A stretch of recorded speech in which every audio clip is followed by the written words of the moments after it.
Salam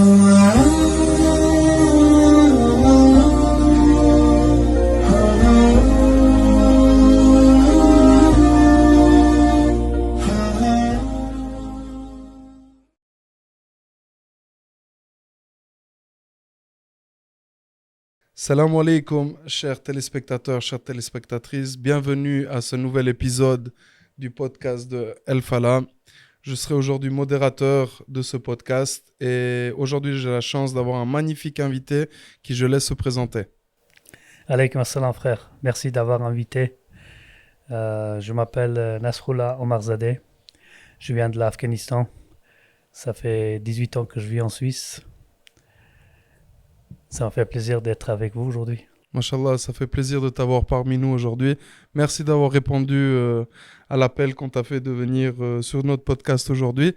Et si on commençait par parler un peu de ton parcours professionnel? Merci. En fait, moi je suis marié. Donc j'ai 38 ans, je suis marié. Ça fait 18 ans, comme je viens de dire, que je vis en Suisse. Alhamdulillah, je vis bien, très, très bien ma vie ici. Alhamdoulilah, c'est vrai qu'on a de la voilà. chance d'être en Suisse aussi. Ouais, Et 18 ans, ça fait quand même un sacré parcours en Suisse. exactement. Donc, Mashallah. Puis professionnellement parlant, je crois que tu es patron. Tu as une société à toi. Oui, en fait, quand j'étais arrivé en Suisse, au début, c'était 2006.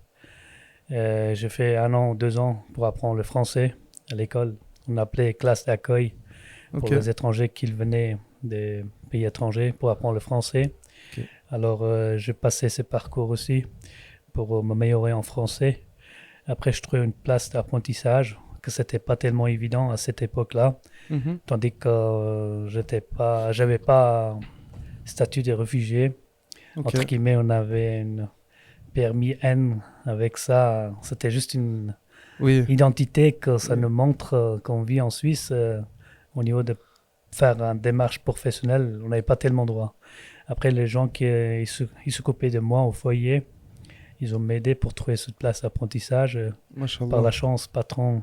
Du coup, tu as eu un bon accueil en Suisse. Tu étais bien Exactement, entouré. exactement. C'est Mashallah. Franchement, on a de la Exactement. chance pour ça en Suisse. Bon, moi, personnellement, moi, je sais pas si tu sais, enfin, je pense que je t'ai déjà dit, moi, je suis moitié suisse, moitié macédonien. Ouais. Du coup, moi, c'est vrai que j'ai eu un peu cette chance de naître suisse, d'avoir un passeport suisse. Et c'est clair que nos parcours sont différents à ce niveau-là.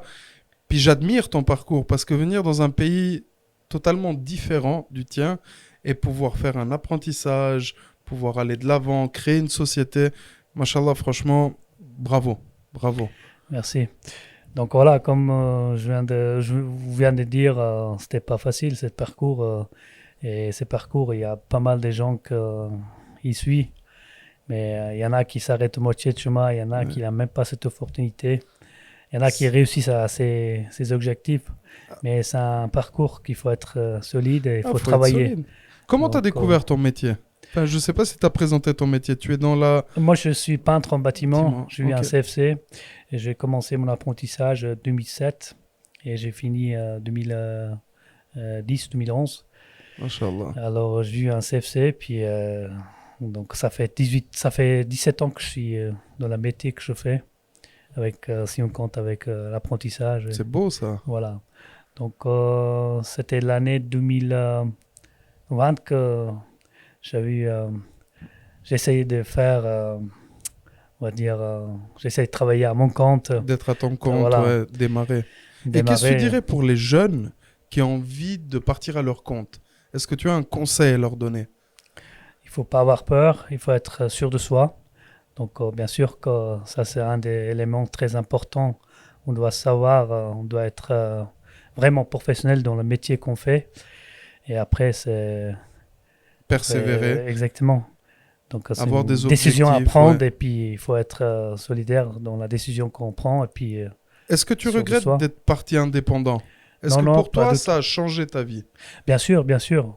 Dans toutes circonstances, et ça m'a changé la vie, soit au niveau d'être autonome, au niveau de économique, au niveau de confort, franchement.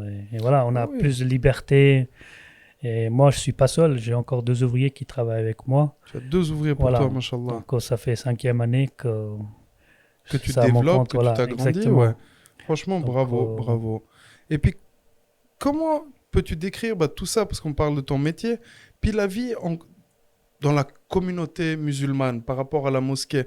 Quand c'est que tu as commencé à fréquenter la mosquée? Qu'est-ce que ça t'a rapporté en plus aussi de te rapprocher de ta communauté, même avoir un point de repère, on peut dire, en Suisse, qui te rapproche de ta communauté? La mosquée, bien sûr, que c'est quelque chose d'évident.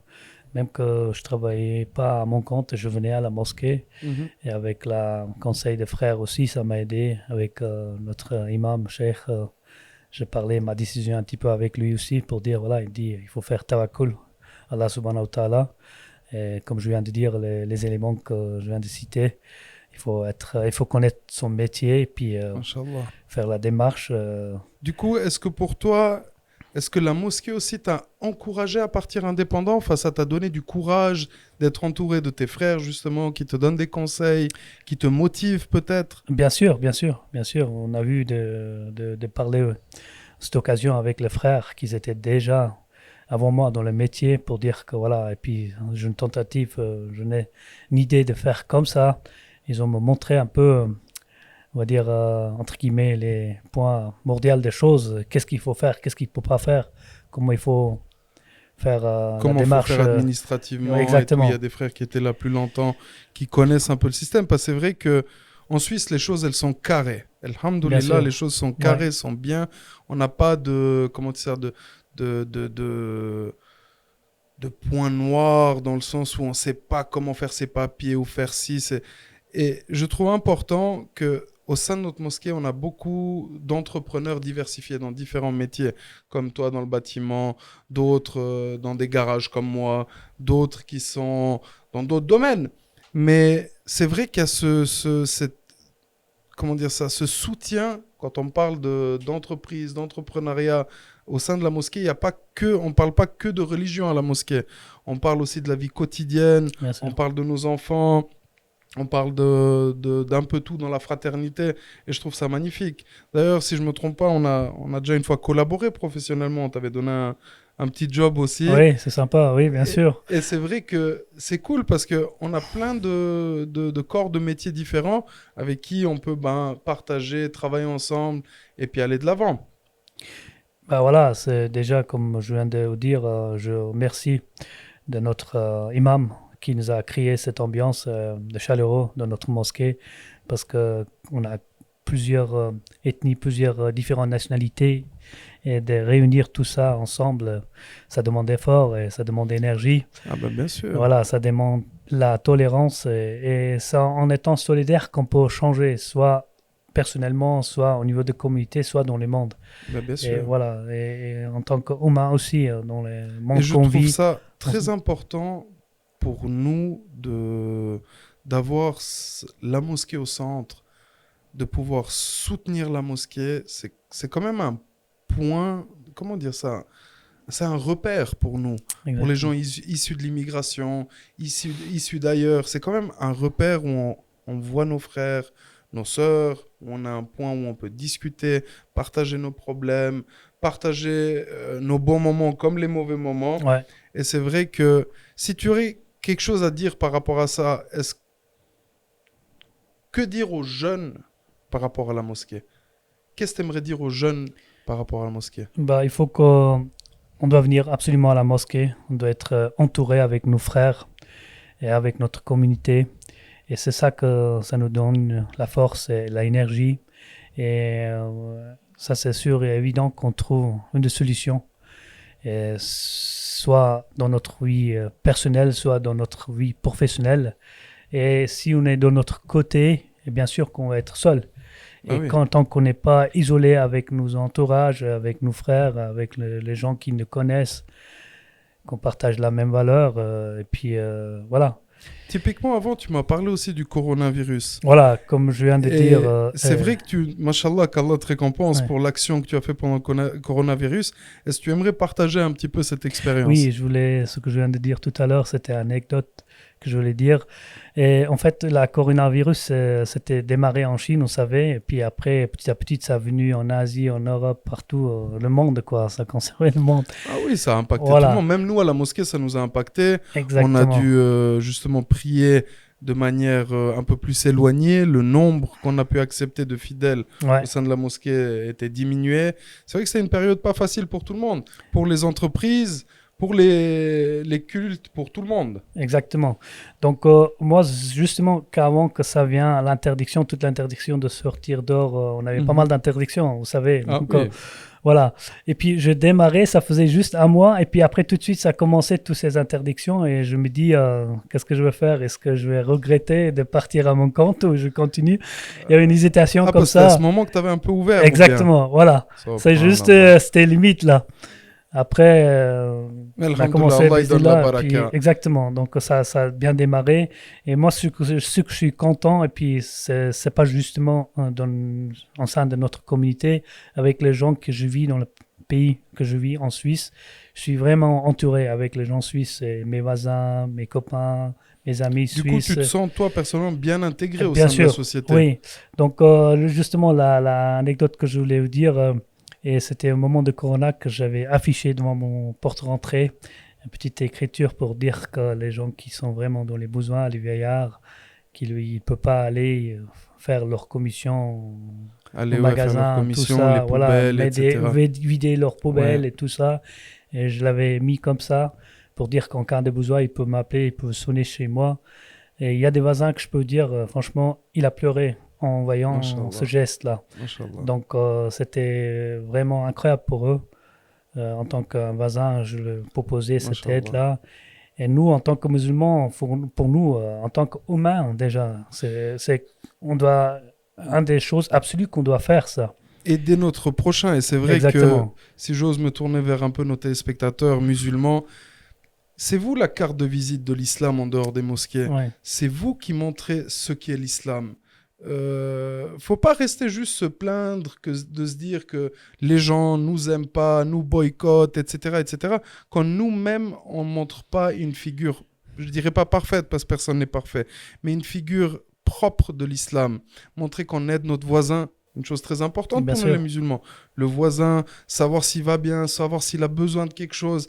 Et ces petites choses-là font la différence. Voilà. Font énormément la différence. Et vous savez mieux que moi, frère, il y a hadith du prophète, sallallahu alayhi wa sallam, il dit que Sallallahu alayhi wa sallam. si son voisin, il dort enfin, et lui, il a mangé, il n'est pas de notre communauté. Voilà. Et ça, c'est un hadith Authentique, et c'est authentique, vrai. on sait.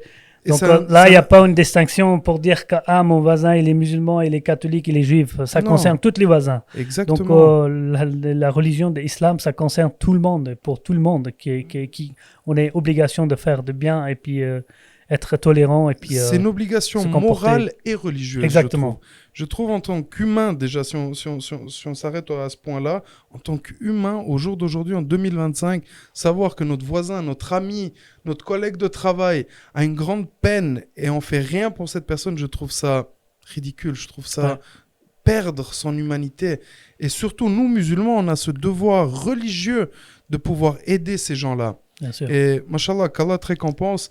Et c'est vrai que c'est comme ça que tu montres le bon exemple de qui est le vrai musulman et comment agit le vrai musulman dans des temps difficiles.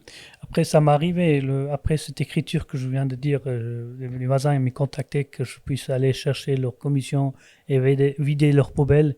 Et ça m'a fait franchement plaisir. Et Et si on parlait un peu de ton travail, est-ce que l'islam te pousse à être plus juste dans ton travail? Est-ce que tu te sens, comment dire ça, moralement, religieusement obligé de faire du bon travail car tu es musulman? Enfin, comment tu vois la chose? Voilà, frère, comme tu m'as demandé tout à l'heure, qu'est-ce que je pourrais conseiller aux jeunes?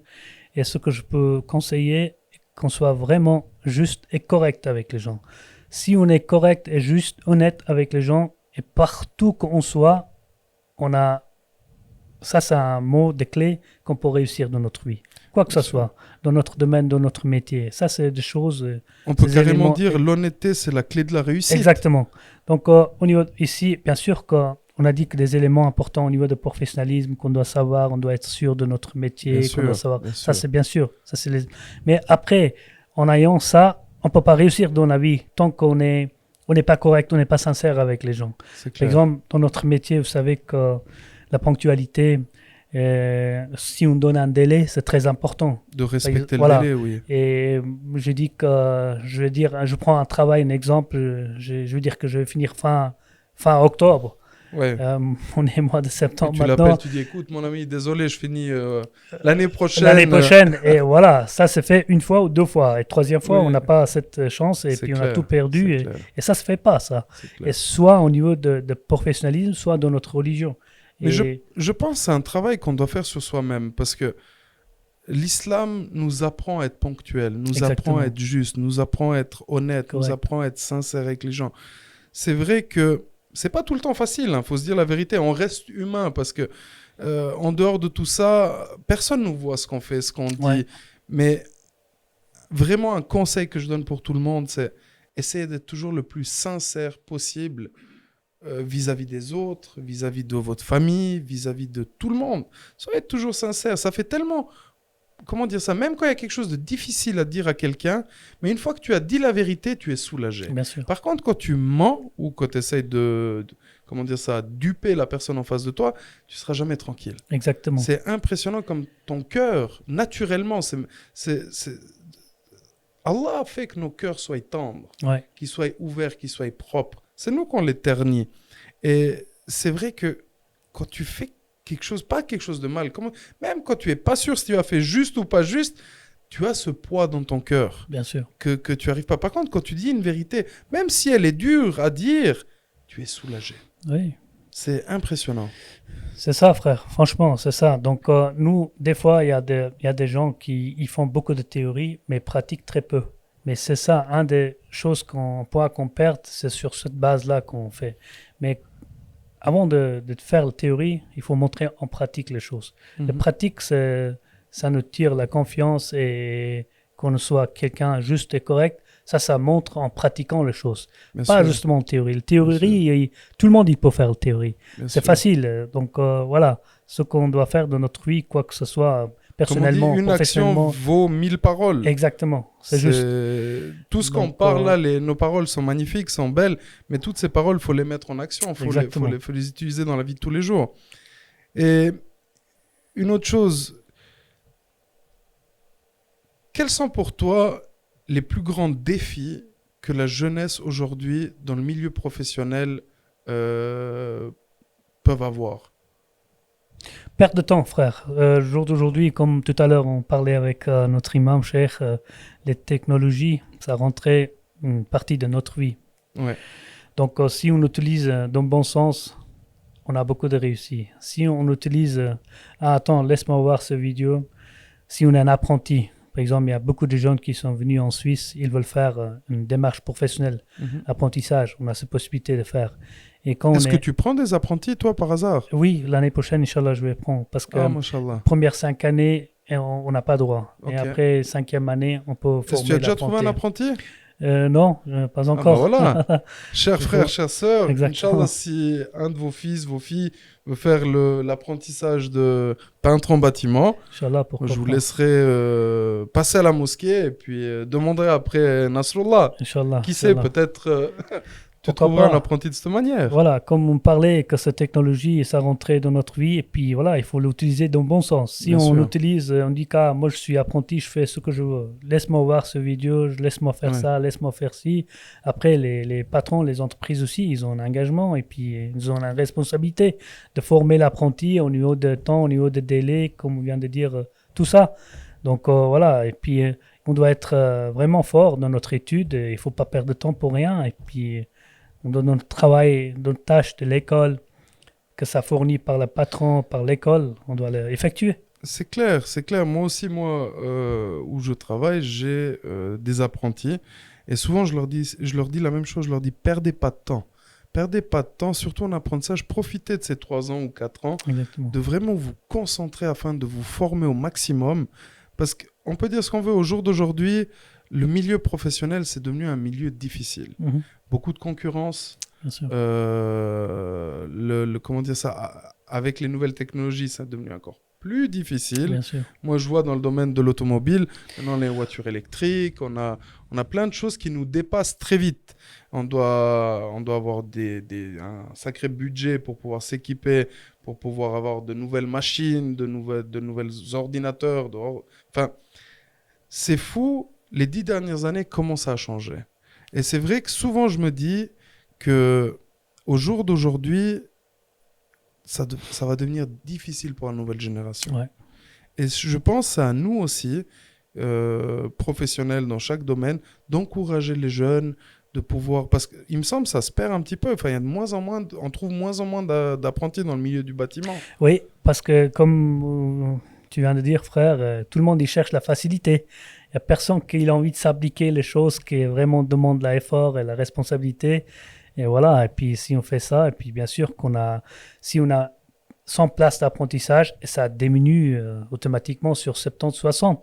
Donc personne ose faire les choses qui est soi-disant un peu dur. Mais c'est pas dur, c'est la vie, c'est responsabilité.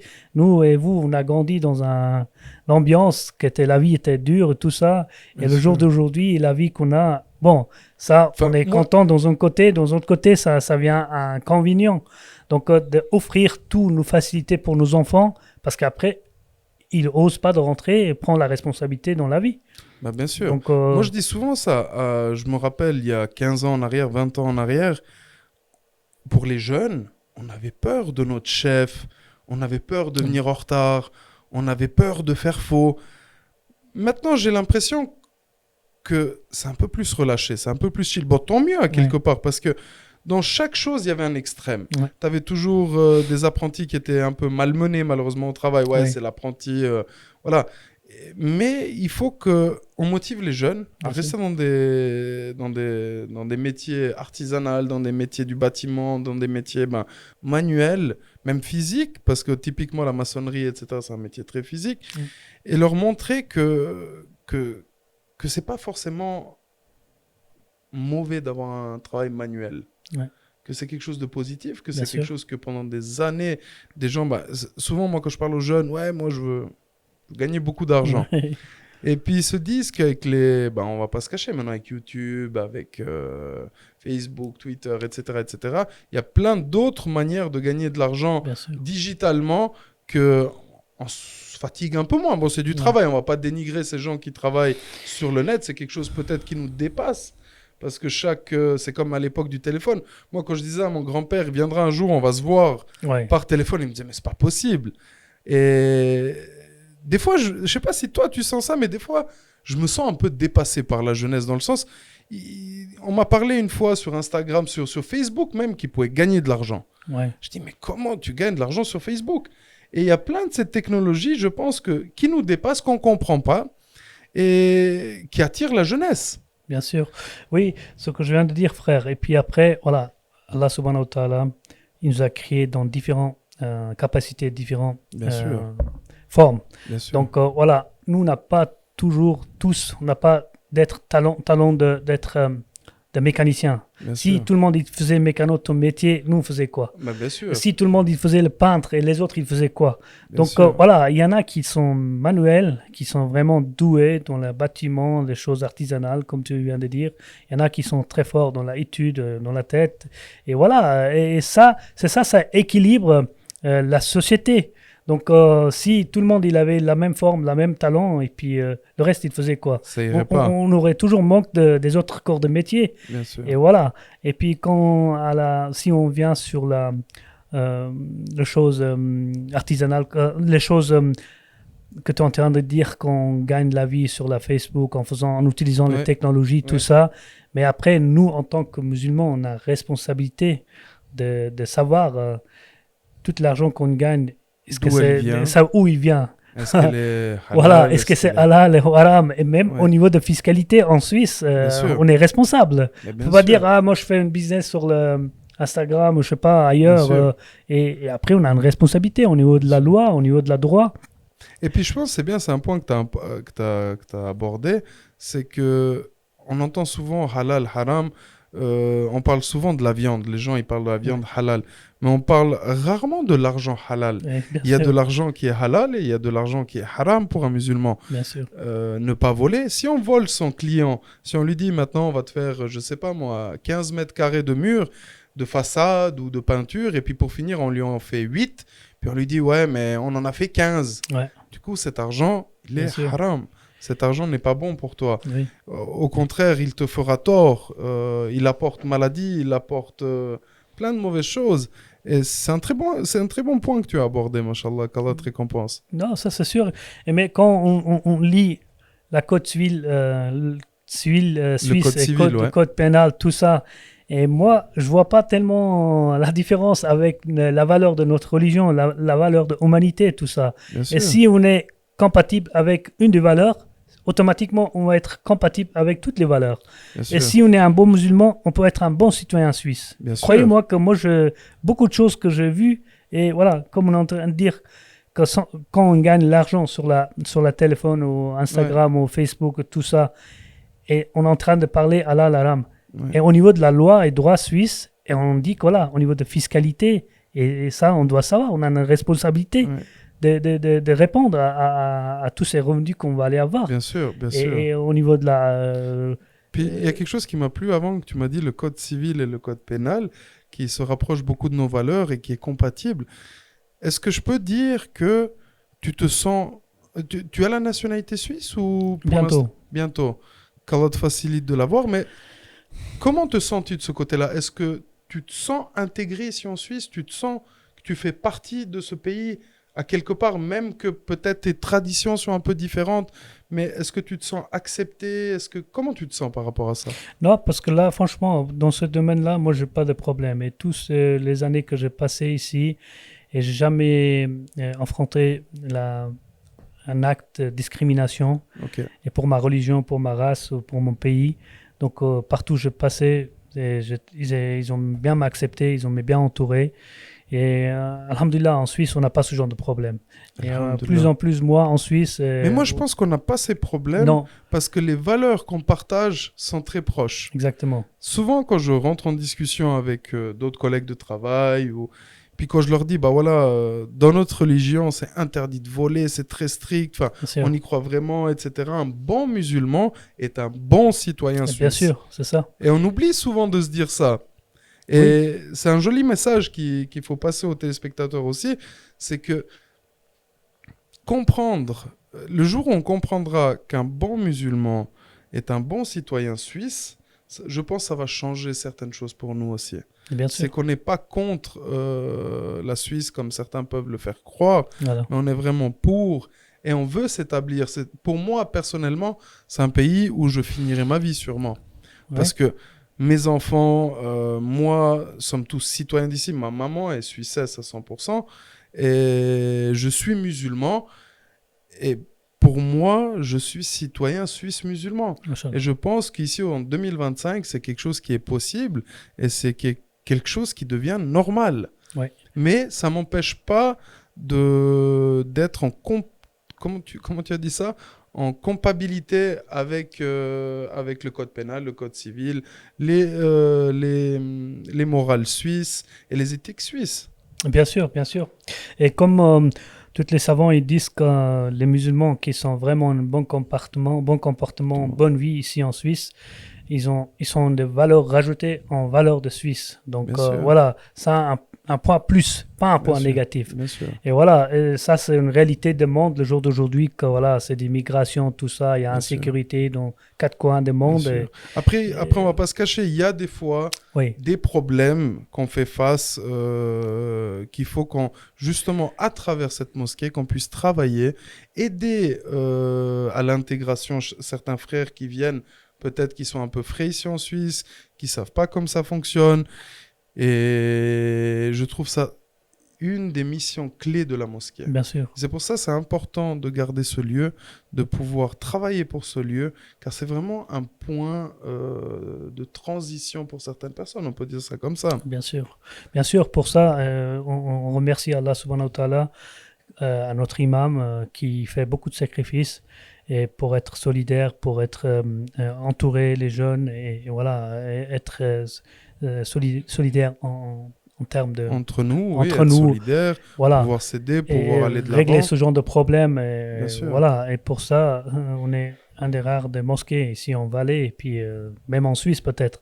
Donc Bien sûr. on est autant solidaire qu'on a peut-être cinquantaine de nationalités différentes ici. Et oui, voilà, c'est Voilà. ça que j'ai dit. On a beaucoup de nationalités Et différentes. ça, c'est déjà un aide pour l'État suisse d'avoir plus en plus moins de Tu dis, problèmes. on fait un peu leur Voilà, travail là. exactement. Nous, on fait Oui. déjà le pré-tri ici. Voilà.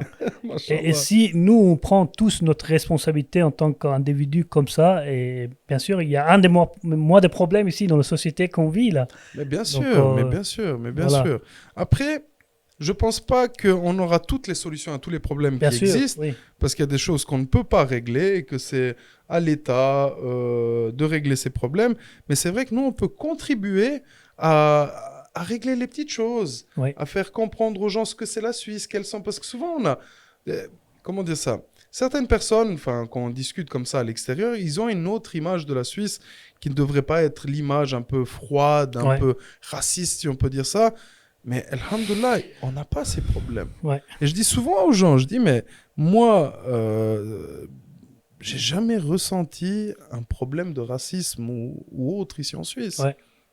Bien sûr, après, voilà, c'est question de... Il y a des préjugés, Ouais. mais il y a des préjugés, ça partout dans le monde. Je veux dire, c'est pas une chose où nous, maintenant, on doit se rester concentrés et se dire, ah là là, comme ils ont des problèmes en France et dans Ouais. d'autres pays. Nous, on est loin de ces problèmes-là. Et je trouve qu'on a beaucoup de chance pour ça. Cher frère, est-ce que tu aurais un message final pour les gens qui nous écoutent aujourd'hui? Est-ce que tu voudrais passer un message pour les gens qui nous écoutent aujourd'hui? Je vous remercie d'abord pour cette interview, et puis je remercie tous les spectateurs. Donc, c'était un plaisir. Et Plaisir voilà, partagé. Exactement. Et puis, on soit solidaire, on soit juste, on soit correct dans notre vie. On va pas avoir de problème où que ce soit dans les mondes. Et puis, on vit tranquillement notre vie, ici ou ailleurs. Donc, la chose qui est importante, qu'on soit correct et juste, et soit qu'en tant qu'on est jeune, on est vieux, on se sent sécurisé. Mashallah. Et avec notre comportement, notre engagement, quoi. C'est ça que je veux dire. Mashallah. Alors, comme vous avez entendu aujourd'hui notre frère Nasrallah qui nous a expliqué un peu son parcours de vie, son parcours professionnel et sa situation en Suisse, qui, mashallah, qu'Allah te récompense, tu es un bon exemple pour notre communauté, pour notre mosquée. Je suis fier d'avoir parmi mes membres de cette association des gens comme toi, Nasrallah. Et tu as passé de beaux messages aux jeunes. Restez honnêtes, restez sincères, battez-vous pour vos convictions. Et si je peux dire à tous les téléspectateurs de s'abonner à notre chaîne, de partager et de mettre des commentaires, ça nous aide à évoluer, ça nous aide à grandir et à se développer. Alors, à la fin, justement, je voulais te remercier, frère, en tant que la présidente de la mosquée. Merci. Et pour tout ce que tu fais pour nous, pour la mosquée, pour la communauté. On Merci. a passé des périodes vraiment difficiles. Et vous et tes collègues administratifs, et Cheikh Sinan, notre imam, donc vous avez resté solidaires. Ça, Allah, il compense, Inch'Allah. Amen. Et en tant qu'un individu, un membre de la mosquée, je vous remercie sincèrement, frère. Merci, frère. Ça me touche tes paroles. Qu'Allah te récompense. Merci. Et qu'Allah fasse que nous ayons de l'avant et qu'Allah fasse que tu réussisses dans ta vie, qu'il protège tes enfants, protège ta famille. Et j'espère qu'on fera un épisode ensemble où on pourra discuter de ton évolution professionnelle et spirituelle au sein de cette mosquée. Merci beaucoup. Salam alaikum à tout le monde. Salam alaikum.